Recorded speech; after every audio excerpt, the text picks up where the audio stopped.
so much happening out there, whether it's locally or nationally.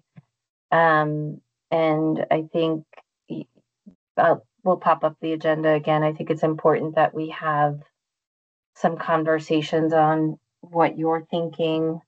I haven't even talked to you since the Oliver Wyman report came out.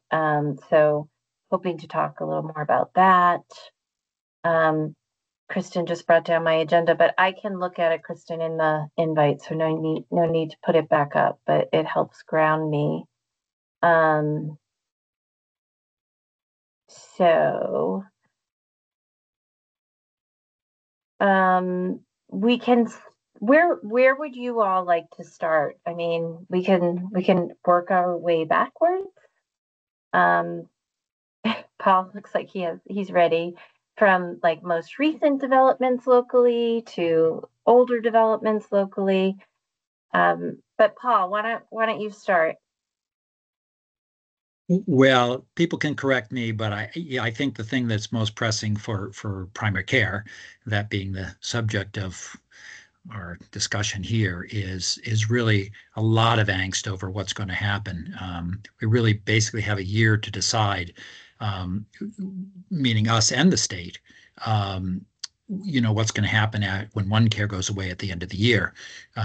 There's a good chunk of our income now comes through one care and or the blueprint, and those things are tied together with healthcare reform, obviously, and there is no concrete answer to whether there'll be a funding stream replacing that at the end of the year. I think practices can't wait for somebody to do this for them. They really have to have a plan A or B and C that they have to come up with really in the next couple of months, so that they're ready to enact it by the end of the year.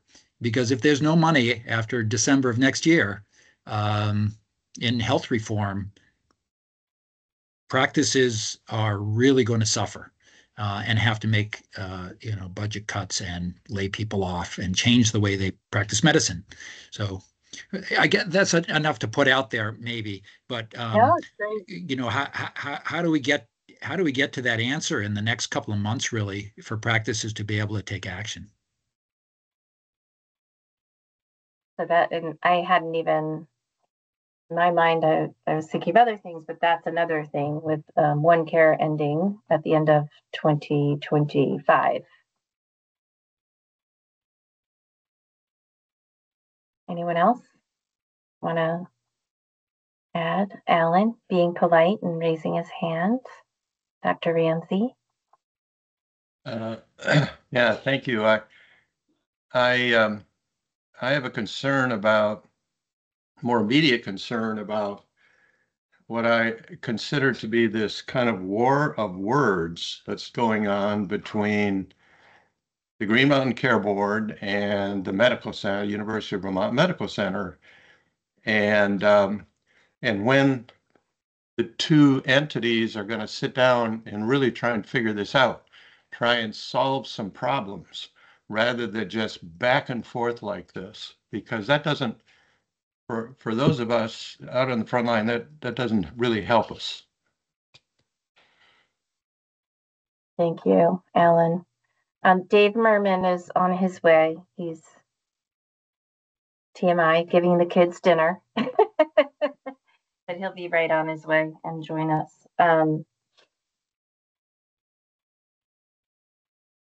Anything else? Michelle?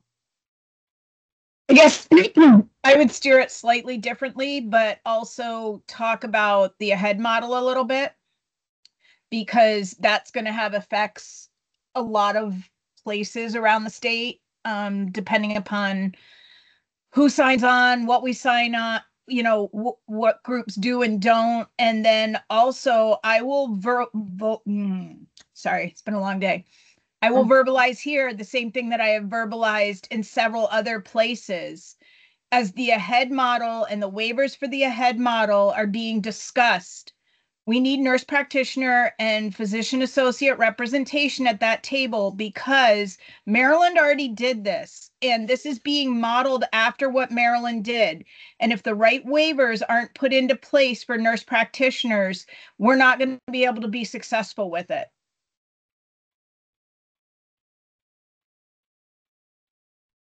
Thank you. Stephanie.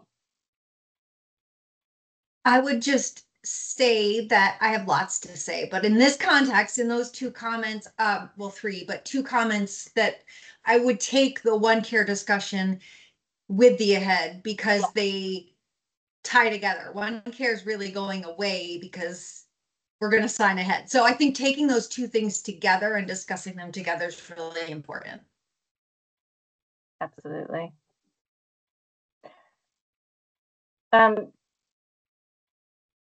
We will, and Faye, maybe I'll go, I'm just going to say out loud, with the AHEAD model, we are not leading it, is the Agency of Human Services, the executive branch. We are in the legislation in collaboration on this work. And Dave Merman is one of the board members who is on working on this with our partners at AHS, but we will be sure to share the information that comes up and the concerns, especially that you raised, Michelle, to make sure that our colleagues at AHS and the governor's office is aware of this as well. And just to be clear, I've sent multiple emails and had a face-to-face discussion with Mr. Kraus with no resolution. No. Oh. Well, no resolution meaning? No invite, no information, and no acknowledgement of the fact that we need to make sure we're representing across the physician associates and nurse practitioners.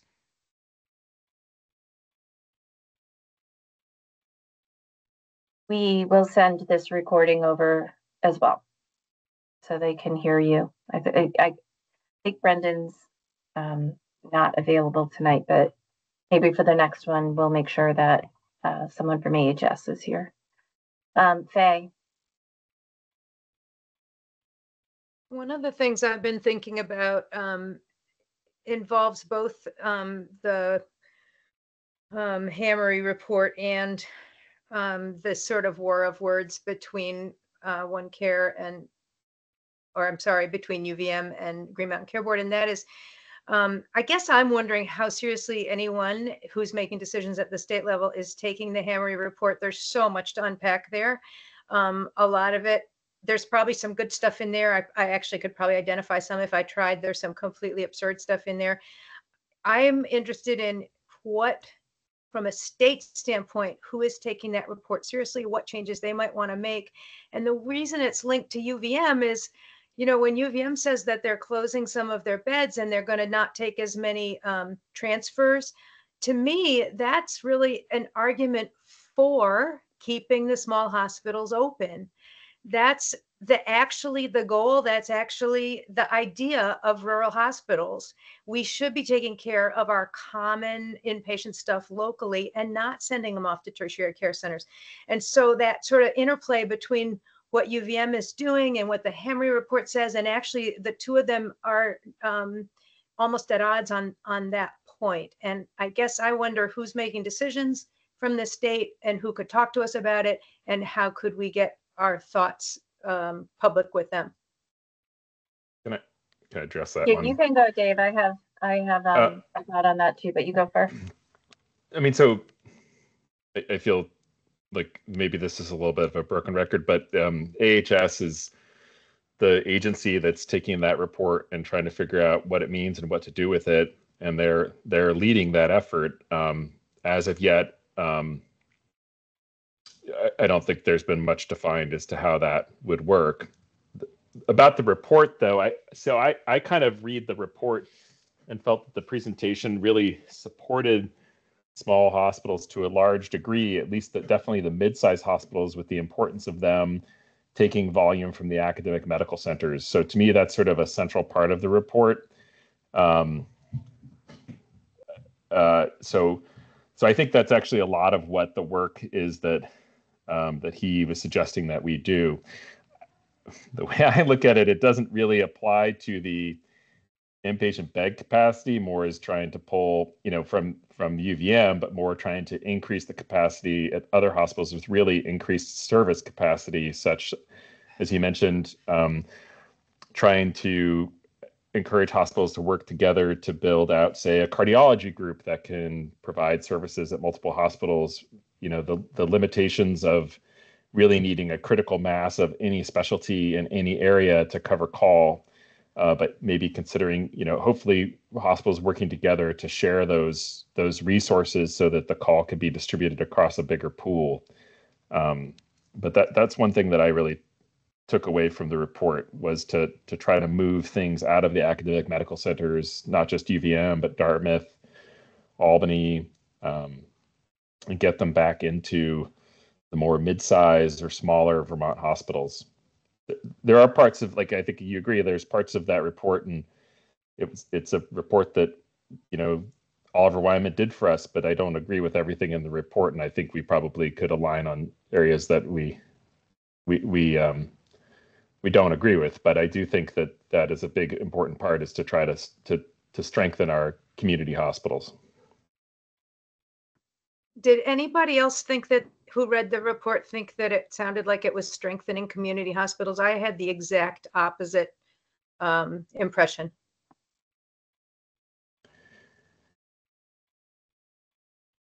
Yeah, I think the midsection of the presentation, and I haven't read it recently, of looking at centers of excellence, really tried to address that. At least in the narrative, I think he spoke about trying to move out of the academic medical centers into the community hospitals, understanding especially our demographic changes and that we have an aging population, so our need is going to be increasing. But that's what I took from it. Go ahead, Lee. Okay, sorry, I was just trying to figure out how to unmute myself for a second there. Faye, I'm with you. I did not see it as strengthening at all. I'm pretty concerned about a lot of things in that report that have to do with getting care out to the hinterlands of Vermont. Because if they're going to start closing down rural hospitals, and there were lots of things said in the report about strengthening primary care and this, that, and the other thing, and there wasn't a single concrete recommendation that had anything to do with primary care. Nowhere. And we are the people who are going to get it out into the country, folks. You're not strengthening the system if you're not strengthening primary care. Thank you. One clarifying point about the report, and I think this goes back to Faye's point of what's happening with the options he laid out, the recommendations he laid out. They are not mandates. None of this is, okay, this is what every hospital must do. Again, what Dave said too is the next steps are with the Agency of Human Services. I think they have a contractor or some help lined up to start working with communities on evaluating what Bruce and his team laid out, and who decides. I think that's another 2 points there. It is the communities, it is the board of the hospital, it is the CEO of the hospital. They can go through every recommendation and say, no, no, no, no, no. There's no one saying you must do X, Y, and Z. We at the Green Mountain Care Board are doing that same thing. There was 6 recommendations that were laid out for the Green Mountain Care Board. One had to do with streamlining our CON process. One had to do with not continuing to, I'm paraphrasing here, give out large commercial rate increases to hospitals. That's not sustainable for the system. One was to look at reference-based pricing. And I can't remember the other two. Does Dave remember the other two? I can look it up and we'll share it with you. But we're assessing those with the board. We'll talk about it in our board meetings. We'll have public interaction. We'll talk to the legislature about it. So I think that's the context of the report. That may have been definitely lost in translation. And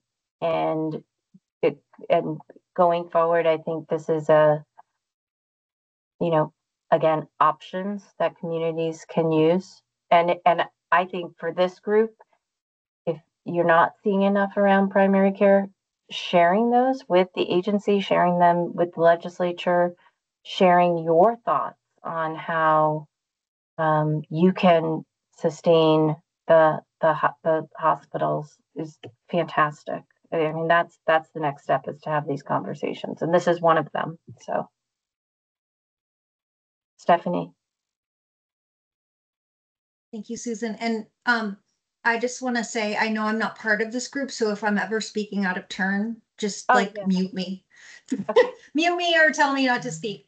But I wonder if you and Dr. Merman can speak to some of the fear that I think is going around about the Green Mountain Care Board taking actions that it has the regulatory authority to do outside of anything that the state or other regulators or legislators may do. So meaning you could make budgetary decisions that would drive XYZ. I think there's some fear that I have heard for some of the community hospitals that the Green Mountain Care Board could take those measures upon itself. So do you have a comment about that? I mean, I'll start, and I want Dave to add, because he's an actual board member. It can speak for himself, not for the entire board. I would say if you look at our previous budget decisions, that we've been very supportive of the smaller hospitals for this reason, that we need them. We need them in our communities. That's past. I can't say what we're going to do in the future. We're going to follow our statute and the guidance of the budgets. I think, I don't know specifically what you're referring to, Stephanie, but like taking the recommendations that Bruce laid out and saying X hospital, because Bruce said do this, we are ordering you to do this, or recommended you. Is that what you're saying?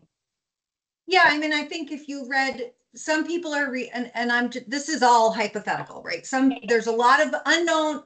In the face of unknown, people get freaked out, and there's lots of things that swirl. So I just want to put that out there. Yeah. But I think some of the report, if you read in between the lines, it's recommending some hospitals close. If they don't close, there are ways to have them close, right? And that would be the budgetary levers. And so I think that's some of the question. Yeah. The board is not closing hospitals. I think the only entity that could close a hospital would be, I believe, a bank, like what happened with Springfield. I mean, a bankruptcy would close a hospital. Dave, I don't know if you want to add anything there. Yeah, I mean, I guess, so I don't view, the way I view the report, and I think that I think part of the complexity of this report is that it's a slide form. It's not in, right. It's not in text. So you can kind of read into a little bit of it what you want to read into it, unfortunately, which I think has been very problematic. So the way I look at this is these recommendations that there's 4 hospitals that get the vast majority of attention out of this report. I just pulled it up while we were talking. There's a huge section about regionalization of specialty care throughout the state, which I think really speaks to trying to pull more care back into hospitals that are the non-academic centers, both inpatient and outpatient. but the way I see the recommendations is these are options for the hospitals to consider if they are in, if the financial headwinds look poor. And, there's disagreement of the financial projections. But, from the projections he had, those were the concerns. They're not recommendations to the board, the Green Mountain Care Board for that hospital. We have specific recommendations to us, but those are not the recommendations for us to do anything with those hospitals. And like I said, I think there's things in this report that a lot of it I think is really good, but there's things I don't agree with. And I, I'm pretty comfortable saying is I'm a pretty huge advocate for smaller hospitals and care in rural settings. And I think that the challenge is for hospitals, and I many of you work in these hospitals, is what are the services needed? I mean, I have this where I work at CVNC, and we have a lot more services than a lot of other hospitals, but we end up transferring a lot of patients out because we don't have the services to care for those patients there. And so how do we hit that sweet spot where we can have more services in smaller hospitals, but have sustainable staffing for those services and equipment and specialization? So, but no, from the board standpoint, I don't think we have any interest in using any levers, nor do we have any specific levers that I think we would employ to push, in a direction from the report. Thank you for asking that, Stephanie. And I would never mute you. I love your questions. But it's good to have this conversation because in a vacuum, like you said, I think others have been filling the vacuum, and this is really helpful. So, Alan.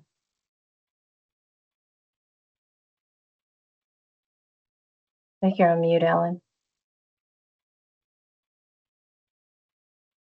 I'm intrigued about the Oliver Ryman report and how it's already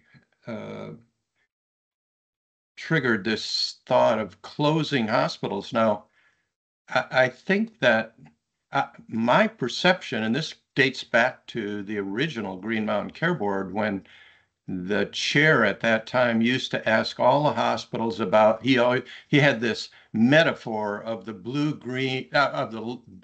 H. You're on the expressway and you see the big blue H, that's where your hospital is. Now, and our chair would ask, what does that mean to you as a hospital? I don't see the Oliver Ryman report talking about closing hospitals. I see the Oliver Ryman report talk about redesigning what four critical access hospitals actually do, which I don't think would necessarily be bad for primary care, for mental health, for community-based services, which we know is the only way to control the growth in healthcare costs, by investing in those three things. And we saw this election. This election in Vermont was based on property, 100% on property taxes, 100%. Educational costs and how they link to property taxes. Now, why are they going up? Because of healthcare costs. For the teachers, right? They're so closely linked. So I don't see this. When we use the term close, we give these communities the impression that, oh my God, they're going to put bars on the door, and that'll be the end of our hospitals as we know it. That's not what I saw in this report. That's just me. It's what that big blue H actually stands for. I mean, I agree with you. I think that I wasn't, on the board or in the legislature when this Act 167 was passed, but I do think, the challenges that Springfield had at the time were at the top of everybody's mind. And I think that potential loss to that community, if Springfield were to close, be done suddenly, is just horrific. And I think that I think one of the things that, at least in the conversations that I had had with Bruce in and around the community engagement meetings, was, was that at all costs we need to avoid that in our state. These are huge employers and regions that provide incredibly important services to communities, and so maintaining those services and that employment, and maybe a different mix of services that will occur over time as the population needs change. But I agree with you. Okay.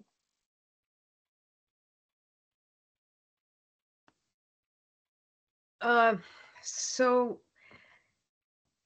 I'm a practicing family doc, and I don't know about finances, but I do know that our local hospitals, and I'm at a weird intersection of about 5 small hospitals over in our part of the state and in Western New Hampshire, have already for years tried to share specialists and do that sort of regionalization. All of those hospitals are suffering financially.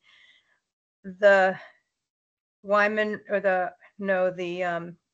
Hamry report did talk about closing inpatient services and closing emergency rooms at the hospital. So that to me means closing a hospital. It may not, but I think anyone reading it would look at it that way. It did talk about turning those into sort of more mental health and more long-term care and that sort of thing, which is perhaps could be interpreted as supporting primary care in needed areas.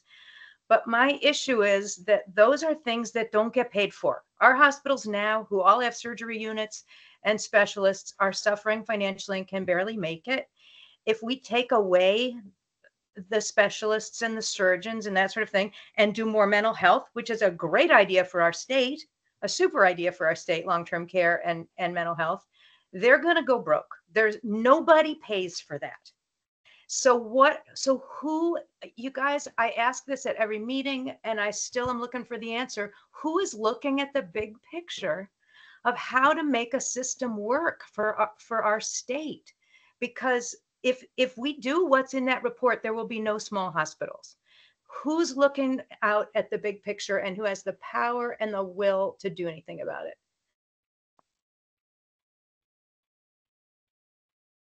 Was that a question for the Green Mountain Care Board? Or is that for the whole That group? was an existential question. Existential. Anyone can answer. Who do you think should do that?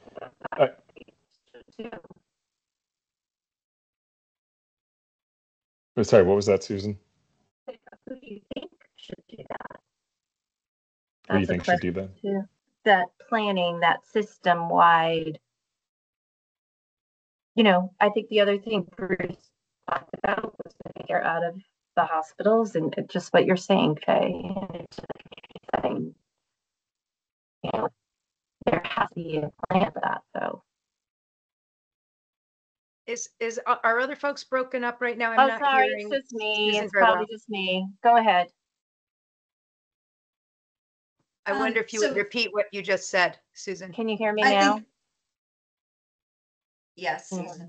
It's really annoying. The first question was a little cheeky when I said, who do you all think should do that? That system-wide view, I think, is what you're saying, Faye, which is, I think, an important discussion to be had. And I'll just stop there. I think Faye and I don't have any answers, which I don't think any of us are going to have any answers to your existential question because it's a big one. And the problem that I see is that it's very who oversees portions of the healthcare system. It's very fragmented and not coordinated, and so you've got one entity. So you've got the Green Mountain Care Board regulating hospitals and budgets and insurance rates. And then you've got DFR regulating insurance policy. And then you've got healthcare reform under AHS. And it's not this nice integrated system. We need a primary care medical home team to be that care team for healthcare in the state. And whether, maybe we should create an agency, I don't know. I don't know what the answer is, but I think it's a circumstance of having it be very fragmented and decisions are made in those silos instead of being together. The irony of that is we're probably one of the least fragmented states on this. Like, so, I mean, Maryland would probably be the only state that's less fragmented. But yet it's, it's sort of the question that when I came on the board, I kind of hoped we could answer, which is what's needed where, when, and, why don't we have more ICU beds here? And why don't we have, better access to obstetric care there? And it's I think part of it, and that was I think part of what the the Oliver Wyman report was to take somewhat of a stab at, but it's a massive, complex problem to try to understand. So I think that but what are we going to do about it anyways, I think is still the question. And I think part of the agency is definitely leaning on ahead as being the solution for this. I think that it could be part of the solution. There could be other ways of working on the solution to try to figure out how you can do what you're talking about, which is pay for these necessary services that just have traditionally horrible reimbursement that we need. I mean, long-term care, home care, nursing home care, mental health care, whether it be inpatient, outpatient, partial, the reimbursements from commercial are crap in all of those. And I do think we have tools at the care board that we have not used that could be used for that, but it would be a multi-year process to get there. A lot of that comes through public payers, specifically Medicaid. And I think Vermont Medicaid actually pays reasonably well compared to other states, but still not enough to make what you're saying, Faye, a viable institution that's based on mental health care and long-term care. Plus, there's also federal regulations about having mental health care in an institution that doesn't have acute medical care. So Brattleboro is unique and has a waiver to be that, but you need, I can't remember what it is, at least 50% of your beds have to be acute medical beds. So, you look at a critical access hospital, then you're looking at a 12 bed mental health unit, which probably is, these are things that, Bruce did a ton of work on this, but each one of these layers goes deeper and deeper. Is that even a viable business model for delivering inpatient psychiatric care, is to have a 12 bed unit? And then I think you actually have to keep your admission numbers on the medical side. I think it doesn't matter how many beds, but I think it actually turns out to how many bed days. So then you got to make sure that those medical beds are full to keep from being in violation. So there's just a bazillion moving parts. Maybe not moving parts, but considerations. So I don't know. Sorry for giving you a total non-answer. I don't know, I guess is the answer.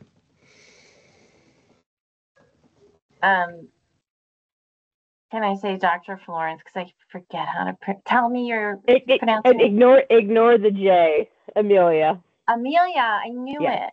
Yeah. Like, no, I know. I get a lot of Emilijas and Emiljas. I know. I just want to kind of echo a lot of what Faye said, and I don't even want to say it's an existential crisis.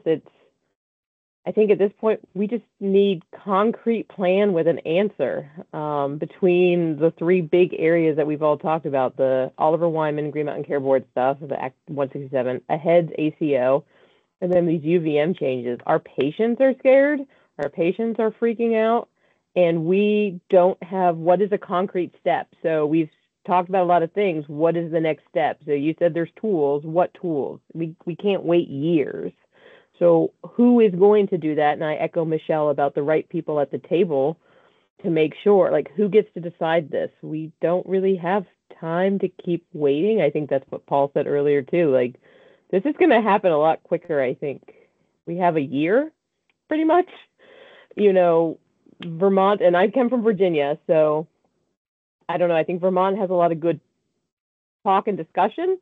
I think we're at the point somebody needs to actually commit and get this going and moving. And who is that? Like, anybody willing to do? Is that ACA? Was it the health services? Is that the Green Mountain Care Board? You know, I think that's where we're all sitting right now. And echoing too, primary care never gets paid enough. Let's be honest. So we do a lot of work, and you know, for us, I'm at Gifford, so we were part of that.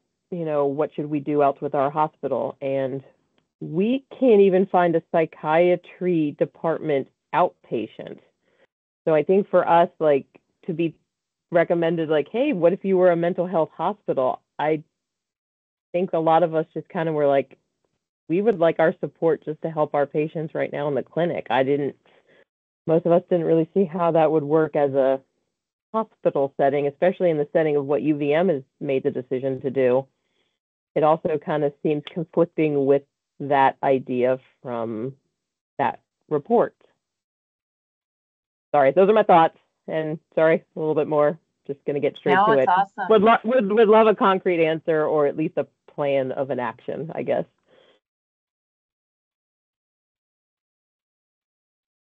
I'm probably going to annoy you because I think I'm going to give you a little bit more of a philosophical response than a concrete response, which is the worst thing you can do, I guess, when someone asks you for a concrete response. But I think that, you know, there's kind of, there's multiple ways to approach problems, but I think I feel like in the care board, I've been thinking about, do you do a major system-wide intervention and reform, or do you do incremental change? And our last major wide system reform was the first all-payer model, which I think turns out it's really, really, really hard to implement one of those things. And you know, my sort of view of it is it didn't go all that great. I mean, there's a few things in there that went well, but at the same time, a lot of other stuff happened, and whether or not you can put it on the all-payer model or not. But you know, commercial prices have gone up through the roof. I think in a lot of areas, access to healthcare has been really suffering, and you know, I think the CPR program is probably one of the best things to come out of it. But that's a pretty small program related to the overall size of the model. Or, which is where I'm kind of at now, is to just try to do targeted incremental changes and find areas like, unfortunately at the care board, we can't really do targeted investments like AHS could do, but to focus on small problems that we can solve and hope that we add up enough of those to make a big change, because the big change ones are tricky. I mean, sort of the next big change thing on the horizon is the AHEAD model, which is, you know, could be big or could not be big. I mean, it depends. If you implement it fully, it could be massively transformational. It could be risky and end up doing what you don't want it to do. So I don't know. I guess I guess I feel a little bit like we should take a fair amount of approach large changes with a fair amount of humility, that unintended consequences could be dramatic. That's just my bias on that. I just want to add to, I think hopefully you guys can hear me. I'm not coming at, you can hear me now. Okay.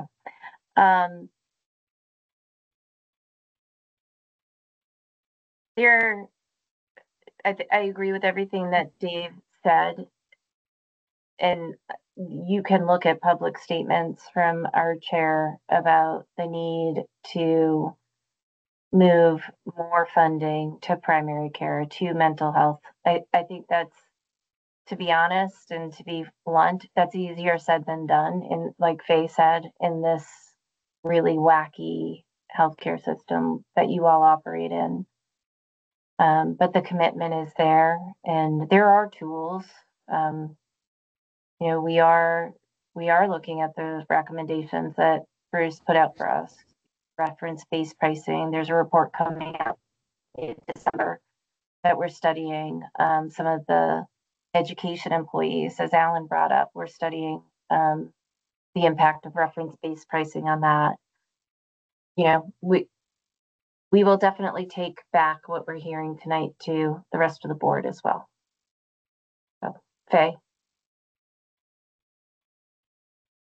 Yeah, you're not. Maybe it was a legacy at the end. Okay. That was left over from before, I think. I don't have Okay. anything new to say. Lee?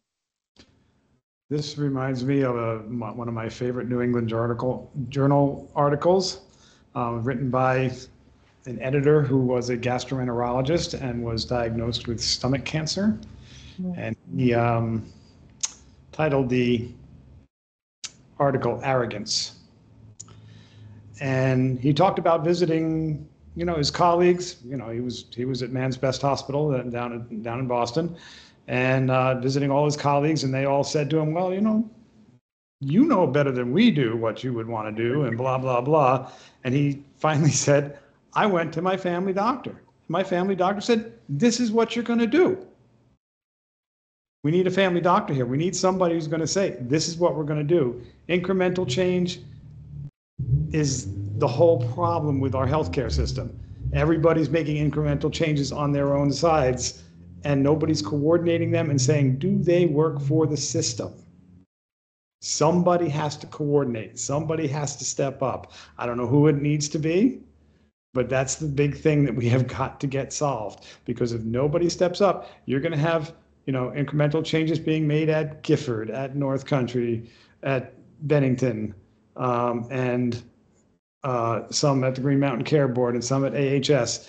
And they're all going to end up conflicting with each other and not solving the problem. Somebody needs to take charge. And that's what I think Faye was saying, is that we need an existential chief, somebody who's going to take this on and say, this is the way we're going to do it, and see how it works. And, as Franklin Roosevelt said, you sometimes need persistent experimentation. But you eventually do find a solution, but you have to be persistent and you have to be clear as to what you're doing. Because if you got people in different places making different decisions and saying, I wonder if that'll work for the whole system, it won't. So somebody needs to take charge. And that's my 2 cents for now.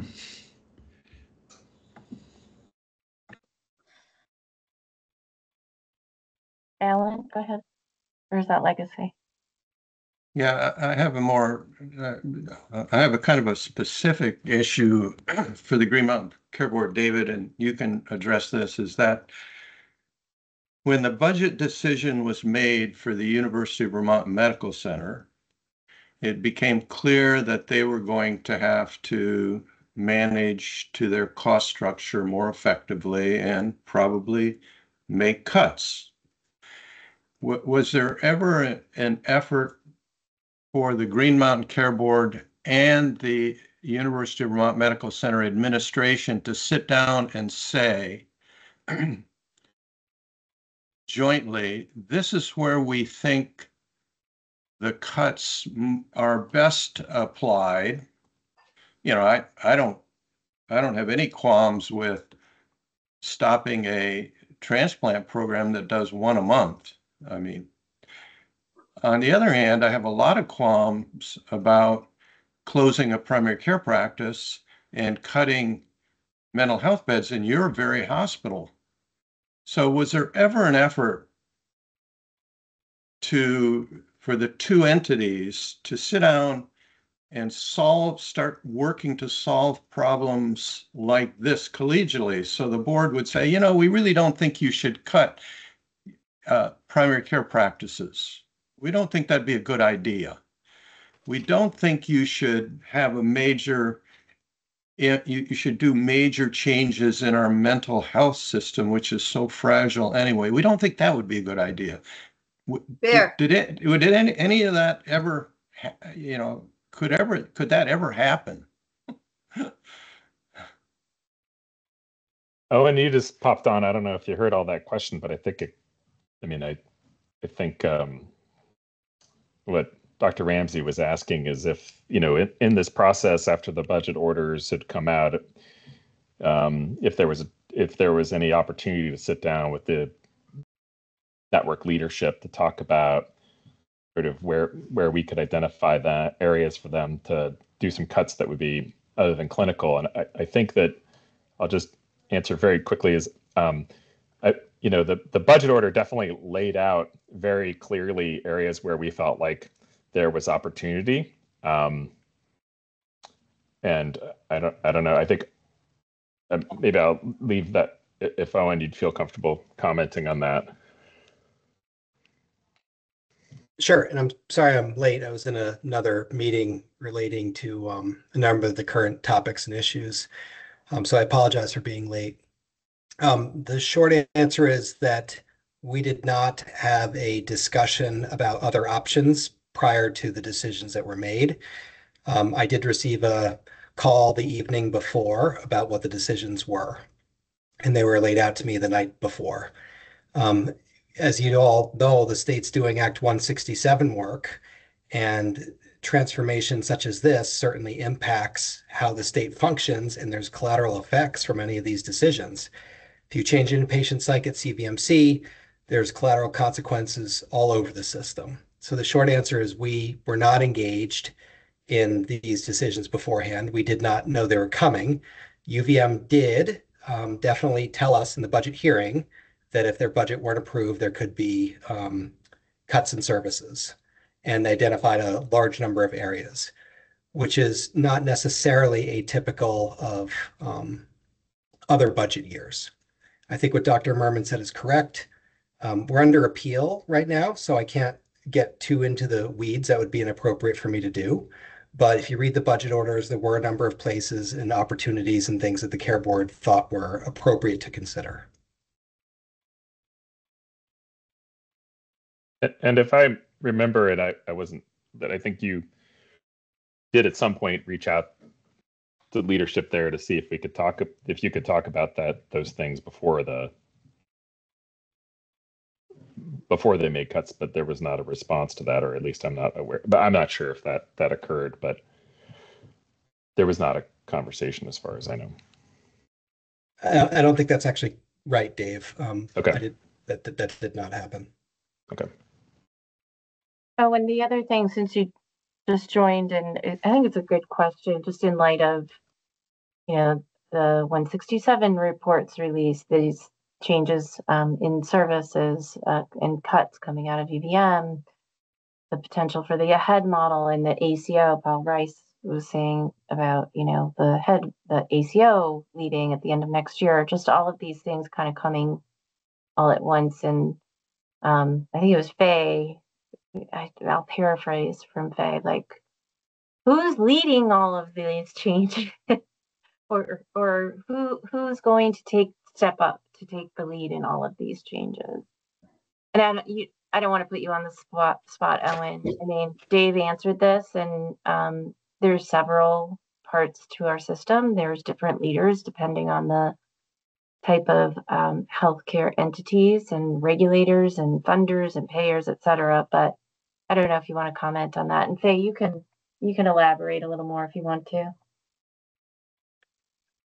I mean, I don't know what was discussed before, but I would point out that, it does appear that UVM put in pretty significant thought in terms of like what other coverage there could be. Now, I think people can look at it now and think, okay, maybe there should have been more, or should be this. But from my understanding of the situation is this wasn't necessarily done willy-nilly or anything like that. And they certainly considered a number of other options to ensure that the care would be covered, including the dialysis and reaching out to other hospitals to make sure dialysis was covered. My impression is that UVM did not just like cut it and never consider it or talk to anybody, right? They certainly did. And I think that's important to note. Thanks, Owen. Lots going on.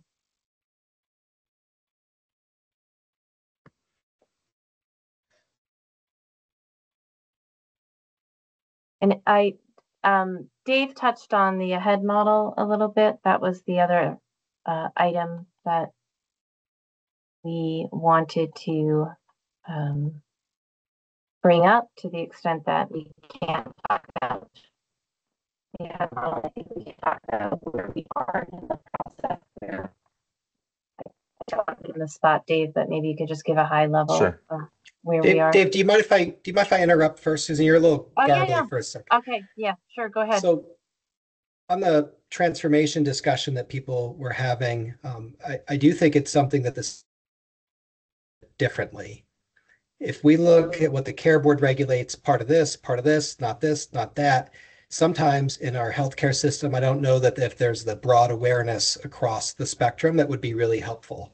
So for example, I met with Health First recently, and historically, we don't have perfect data about the solvency issues at Howard Center or an FQHC or an independent practice or another DA, right? And so our decisions are a little bit restricted in that we don't have that full spectrum of information. Likewise, if you go to the agency, there is some of that as well, or if you go to DFR, right? And so I think that having a better coordinated planning for the state is really, really, really important and valuable so that we're not just making sort of piecemeal decisions kind of one off. I think that would be a real opportunity for improvement because if we look at the system, it's one of the most expensive systems in the country, and we have all kinds of access problems and uncontained costs. And I think that if we're going to act like a system, we need to run it and coordinate it and think about it like a system. So I do think that that's a really important thing. It's not lost on me. That is something that the board's been trying to do a better job of, is bring in a broader array of information to help our decision making. And I think that's been reflected in our decisions the last couple of years. Faye?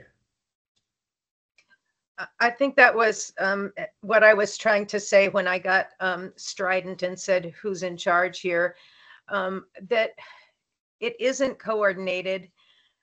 The point I was making was about the Hamry report saying that we should have mental health and long-term care in some of the smaller hospitals, which I completely agree needs to happen.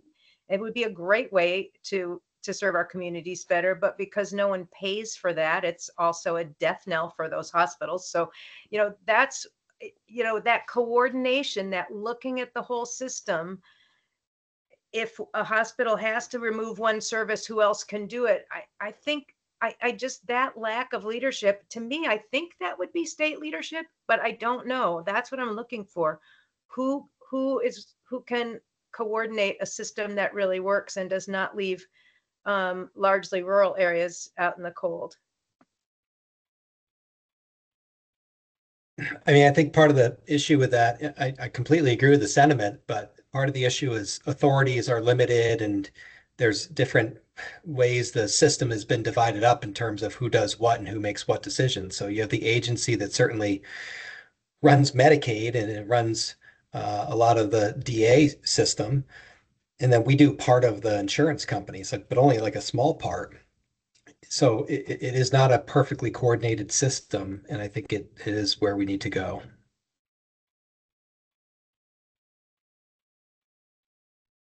The only other thing is you have to resource it, and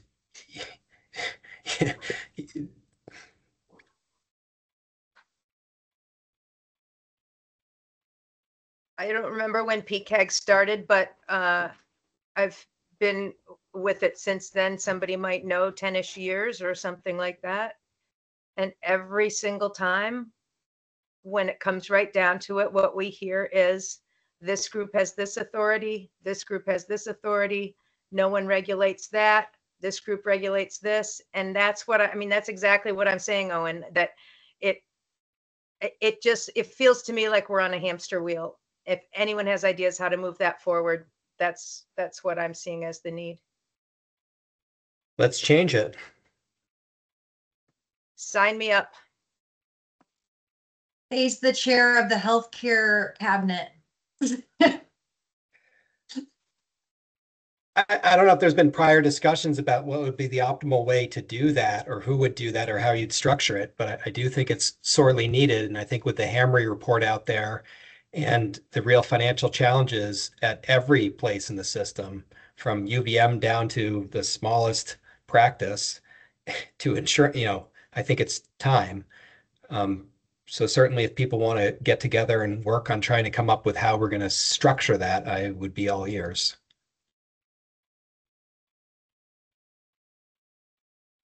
They I'm just going to move in front of the Stephanie. group. We make Faye healthcare czar for the state of Vermont because her insights and everything for the last 6 years that I've been on this group have been remarkably good. So there you go, Faye. I think that was an acceptance. And I'm sorry, my internet is bad. Dave and Owen, you can call in folks. I think we were just listening to some of the feedback on the events before you came in, Owen, and I think we've talked about most of them, but we can keep the floor open for folks if there are more items.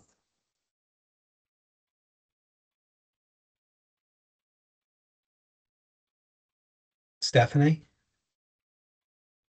Thank you, Owen. I think I will just say a couple of the issues back on the report that were specific to primary care that I had questions about, or that we continue to have questions about. One, I think we agree that, as I think it was Lee said, it says it's supportive of primary care, but offers very little in the way of actually supporting primary care practitioners other than moving staff, possibly moving staff, reallocating staff from hospitals into primary care, or pharmacist test to treat, which isn't necessarily depends on who you ask, but isn't necessarily supportive of primary care. So I think there's some concern there. And also with the inference that there's not shortages of primary care in the state because we're not a HRSA designated shortage area. And the Medical Society, along with, I think, as you all know, I work with the primary care specialty organizations, so family medicine and pediatrics. We're working on a table to really show supply versus benchmark, and that we do have actually a really high number of shortages. So just pointing out some of those things specific to primary care, and really talking about how we can actually support primary care and moving those things forward for this group, I think is really important.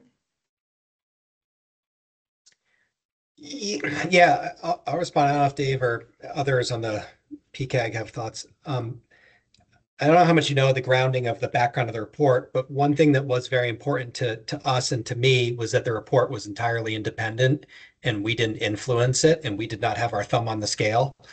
In fact, I said to them, if there's big changes you want to make at the care board, including like getting rid of us, recommend it. Like, we have got to solve this problem. So there are things in there that caught my eye as one board member that I didn't necessarily agree with. I think the primary care issue can be dependent on where you are in the state. That's my experience and information. And so I think that that was one I want more primary care. I just do. I think we need it, certainly in Chittenden County anyway. And as we age and with the demographic of the primary care, I think it's a third of primary care providers are close to retirement within 5 years or something. So I think that it has been a huge focus of the board, of Dave and I, and the whole board since we got here the last couple of years.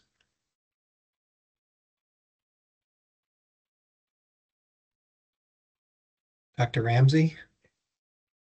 Yeah, I know we've talked a lot about about the need for primary care and mental health and better reimbursement, and I've certainly been at the forefront of that for many years. But the other thing is that for 10 years I've been the medical director at People's Health and Wellness Free Clinic, and I'm just totally convinced that the only way we're going to control, aside from primary care and mental health and community-based service, we're going to control the growth in healthcare costs is covering everyone. And I'm so worried about what might happen to Medicaid with the new administration. And and is there anyone else in policy or decision-making authority that believes or could understand the fact that we're not going to control this growth without covering everybody? We just can't do it. There's so many uninsured and so many underinsured people in this state that, it makes me feel kind of hopeless. We had Act 48. We were going to cover everybody. You would not be here, Owen, if it wasn't for Act 48. And I respect everything that you do. But the fundamental premise of that legislation was you got to cover everybody. Is anyone think in those terms besides those of us that work in free clinics? I don't know. So I'm really worried about the changes that might be coming, and I think some of the conversation in Vermont is a little bit misdirected, given that the changes that might be coming might be incredibly impactful. So if you think about Medicaid, $600 million budget in the state, and if they have a 0% Medicaid increase and inflation's 5%, you're down $30 million a year. If there's even a modicum of change to Medicaid reimbursements, you're down $60 million a year. That's huge. That crushes hospital finances. It crushes mental health. It crushes the rural communities. It crushes everybody. Related to that, if there's a big movement towards MA, and Vermont's been fairly blessed in that regard, you're going to have a similar situation. And then third, Dr. Ramsey, to your point, I don't have a whole lot of optimism about the subsidies. So you got 65,000 lives there. How many go uninsured when those subsidies go away? 10%, 20%?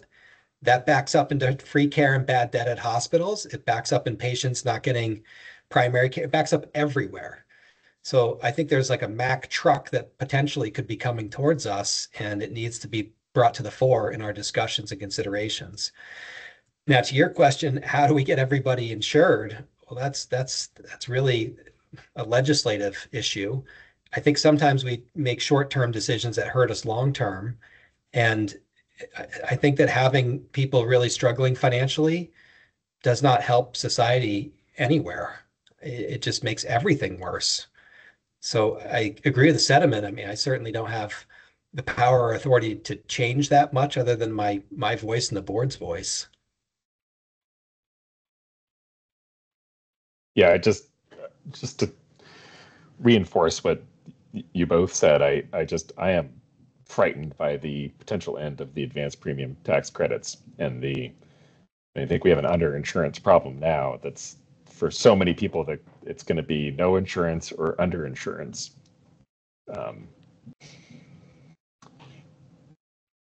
And I mean, I can't imagine. I mean, I will be ecstatic if they don't end.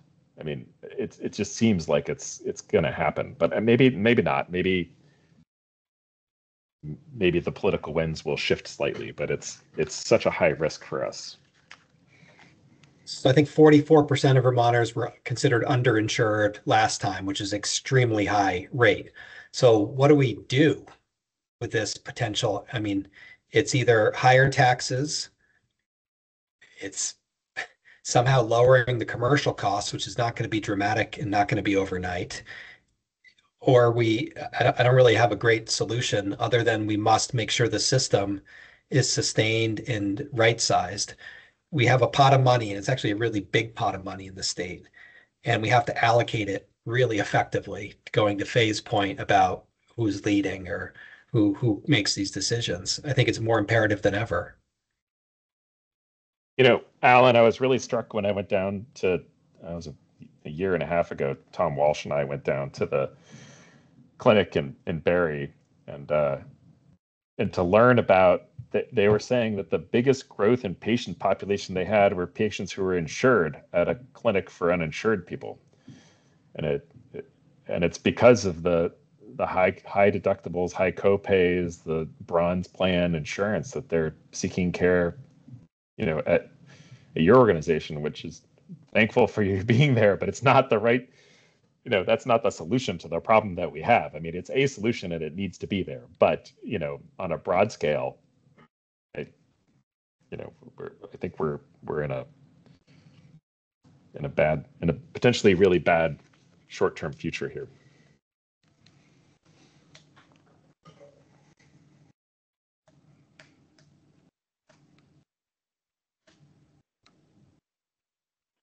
Sorry to be doom and gloom. Yeah, I was gonna say, can we end on something good? I don't. I know. I'm trying to think. I called in so I wouldn't keep crackling because my internet is awful. Let's see. Well, Alan? yeah, Yeah, let's have a contest who can say the most cheery thing at the end of this meeting. Go ahead, Alan. I can add something positive. Okay. A year or so ago a few years ago when there was a movement towards having work requirements for Medicaid recipients, and that could be everywhere. So I decided to kind of keep a running ledger of of the Medicaid patients that I saw, who I shouldn't be seeing because they are insured, but how many of them either were not working or were not disabled. And you could count them on one hand. The Medicaid patients in Vermont generally are already working or are already disabled. So we don't have to worry about the federal government doing that. So that's a good thing. That's good. Yeah, So you got to make lemonade. You do. You are definitely making lemonade. Well, the other positive I would say is that there's such a broader recognition now than even a couple years ago about some of our challenges. I don't think it's really widely recognized how much struggle Blue Cross had financially, or we have more experience with where things are with, there are opportunities, and a big part of it is that we can right size our system and have the right mixes and fill the care gaps. Because you have care gaps in every community, and we know that. And now there's at least a process in place to start trying to do that. And that took a lot of work, but we're there. Michelle? Thanks. So to try to turn this a little bit, let me do this. Let me flip it. When I go to legislature and I talk to them, I always go with an ask. What is my ask? So we're a subcommittee of the Green Mountain Care Board. So what is your ask of us? What can we do to help as the PCAG, as the people, the boots on the ground people that are out there seeing patients every day, knowing what the immediate struggles are day to day in the community? What information, and I know we've done reports in the past. We did the report where we talked about how eliminating prior authorizations would be helpful, and that resurfaced a second time, and we got a little traction with that on a certain set of insurance companies now. But what else can we do as a subcommittee or as a group? It's a really great question. I want to hear your thoughts, and also Dave's. I guess I'll go first. I think just bringing the awareness of your situation to legislators and everyone's for. So we're talking about a coordinated system. We have to understand the situation on the ground to be able to do that. And I do think that sometimes, this is a little self-centered, I guess, but when we make decisions, they're often with a mind of there's really four sets of constituents to this money. We're making money decisions by and large. And one of them is the patient and their finances. One of them is the insurance company that's got solvency challenges. One of them's all the other providers out there in the system, and another one is the entity that may be before us. And when we make decisions, it's really system-wide as best we possibly can. So I think bringing information about how we can best allocate would be really, really helpful. I think being an active voice in the legislature is really, really helpful. I think doing what Faye recommended of appointing her healthcare czar would be good. That was Lee's recommendation. I did not nominate myself. You didn't say no, though. What's done is done. It's done. It's done. Bye, Alan. Bye, Alan. What do you think, Michelle? What do you think you guys should? I honestly don't have the correct answer. What I can say is that and currently I'm working as a hospitalist, not primary care, but many of my colleagues are primary care, and I'm coming off our conference this week where I heard a lot of concerns. And I think one thing I can say is that patients not getting access to care in their community where they can actually physically get there is a huge concern. Many of my colleagues work in the rural part of the state where there's no transportation. We've heard people talk about the PACE model. I'm familiar with it from other states. I'm familiar with versions of it, but we don't have public transit in many of these towns to get people to their appointments. I'm thankful that telehealth was extended again, so we can continue to utilize telehealth. But that's going to be a crisis when that finally comes to an end, because again, we're utilizing that in place of face-to-face when we can't get people in. I also would love to see us work at some sort of a mobile system. Rural Appalachia does it phenomenally. They have a team in a mobile system and they go out and hit these communities on a regular basis. They provide preventative care, and they also have a small rolling pharmacy with them when they do it. That's an area that I think we should be investigating statewide to the areas that don't have good access. Those are my top 3. Stephanie, can I just slip in for 1 second before you? I just want to thank Michelle. Thank you. And the question that I kind of wanted to answer there is the answer I wanted to give is I think that when we come here and meet with you, the continued things that you advocate for and re-advocating for them, say, for instance, what you mentioned today about advanced practice providers and making sure that we get the right waivers into a AHEAD model is something that, it's really important. I'm working on the AHEAD stuff basically every day. It's not come up in conversation in the term sheet, but we're also doing like big, super high level things right now. So I think that to keep pressure on that, I think is important. I would love to hear if, we just approved some Medicare shared saving ACO budget today, if those are impacting providers that work within those organizations, if they think that this is something that's been meaningful or it's not meaningful, would be also really helpful to hear. I mean, those are areas that directly relate to our regulation. And I agree with Owen that, indirectly related to our regulation is all of the entities that we don't regulate, because there is one pot of money. But I think the continued conversations and the advocacy is incredibly helpful. So I don't have a specific ask beyond that.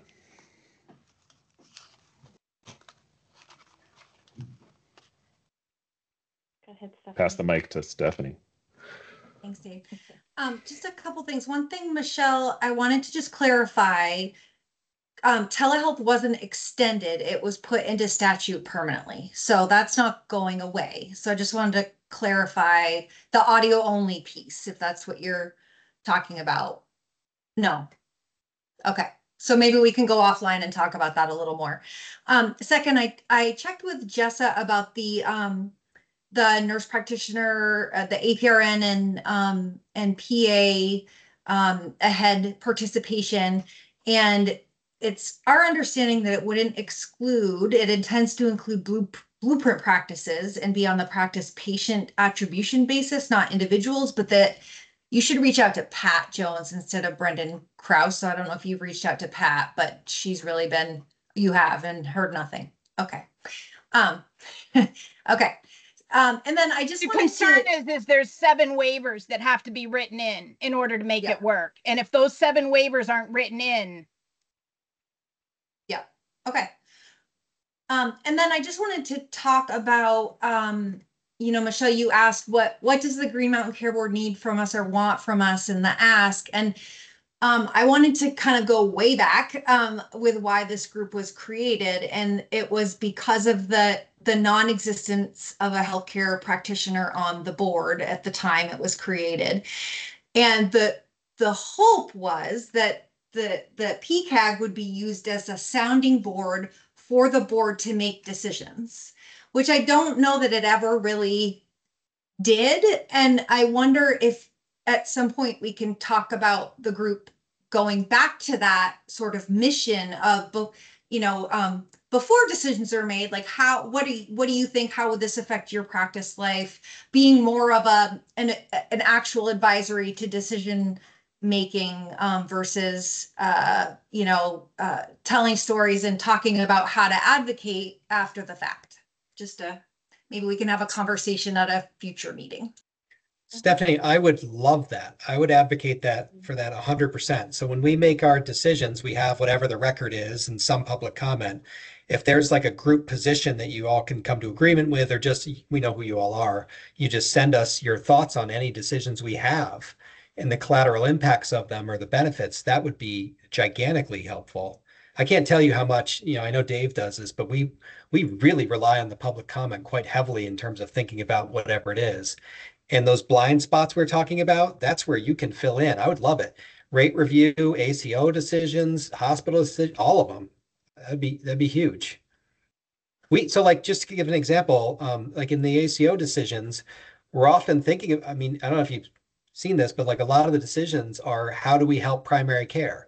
So we had a situation a couple of years ago where Blue Cross dropped out and we held an emergency hearing and required OneCare by order to continue level funding the CPR program.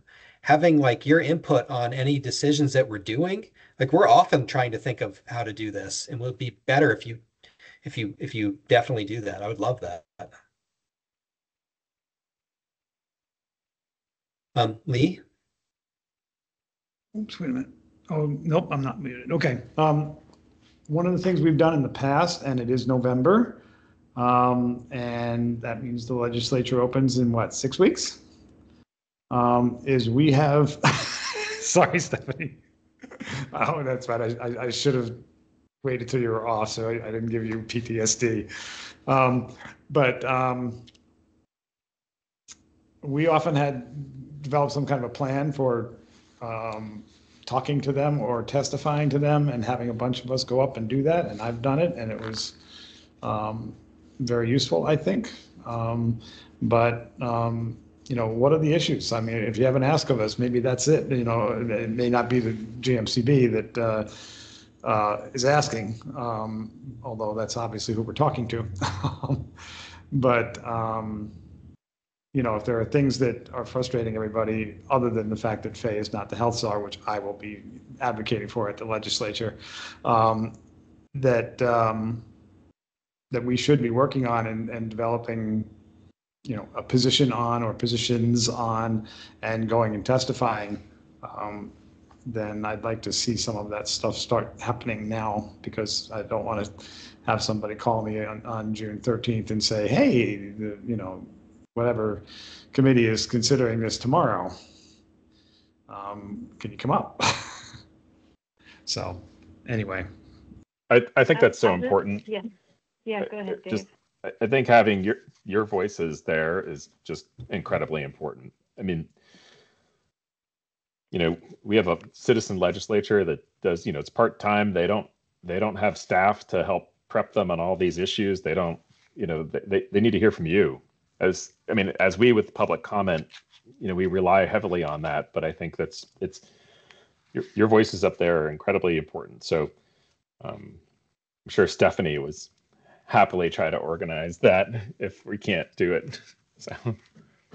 And that's what I was going to add. There is quite a bit of overlap, and Stephanie and I have talked about this with her advocacy work at VMS, and but I'll just step back a little bit, and everything that you're sharing with us tonight and your concerns, I think that the legislature needs to hear all of that. And Stephanie and I can definitely just, communicate with each other, because I know she has, I'm sure, an entire agenda for the legislature all set, right, Stephanie? We're still working on ours. Right, Owen? Well, yours might Yeah. overlap a lot. Yours might overlap a Yeah. lot with ours. So definitely, That's right. if you want That's to right. discuss them, I think the legislature is looking for some good opportunities in healthcare. So happy to do that. Rob? Yeah, as one of the few people that have been with this group since its inception, I think the Green Mountain Care Board has used us as a sounding board for various things over the years as they've come along. Possibly there were some that they didn't bring up that we could have helped on, I don't know.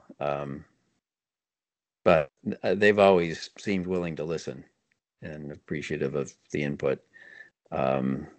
but there's always room for more. It's really, as far as who's going to make changes, it seems to me it really is the legislature, for the most part, because we're all functioning under decisions that they make and laws that they pass. It seems one of the weaknesses is the turnover in the legislature, and Stephanie can probably speak to this better than anyone, but we do have a few legislators that are committed to healthcare improvement and have been there a long time and have the memory and have had all the input over the years. But there is turnover, and this year there's been a lot of turnover. So folks are there for 2 years or 4 years, and we try to get our message across, but then they're gone. There's not the long-term legislative memory of the problems and the recommended solutions as best as we can come across with them. We did seem to be pretty effective with the limited prior authorization effort. Apparently many of them got a lot of input on that, and I guess it helped. But I'm not sure what the solution is to that problem, other than overwhelm them with with our opinions over and over, and hope it sticks with enough folks to get something done. Not a bad strategy. I was gonna say, I think that might be it, Rob. And sometimes having short-termers isn't necessarily a bad thing. Sometimes when people are there a long time, they get stuck in their beliefs and you can't flip them. I think we will have a lot of healthcare committee turnover and some really important players, at least in the House. And so that's going to be a challenge. And so we'll have to see what that looks like. But it will be an interesting year.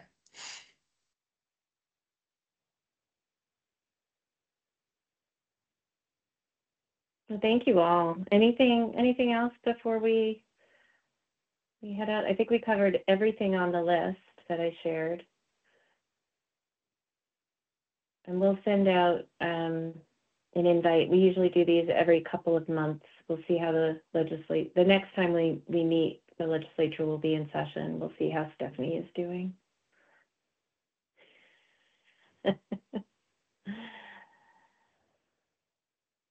Thank you all. Thank you for the feedback. You know where to reach us, everyone, right? I mean, I hope you feel like you can call on either me or Dave or Owen anytime, or Kristen. If you can't get in touch with us, go to Kristen. She'll make sure that we respond. I mean, we would respond anyway, but she just gets things done.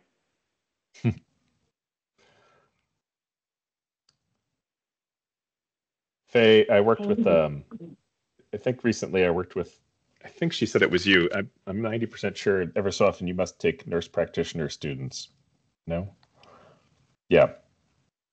Sounds like you're an absolutely amazing educator. So you were, it's a nurse practitioner I work with now who called you out as being a pretty incredible part of her education. So just to add to your accolades for the day. I was going to say, talk about ending with some positive news. Thank you, David. Yes, Chairwoman. Zara. That and you're the healthcare czar. Yes, Zara. Sorry. I think I'll be the Czarina. Zarina. Sorry. Yeah. All right. All right.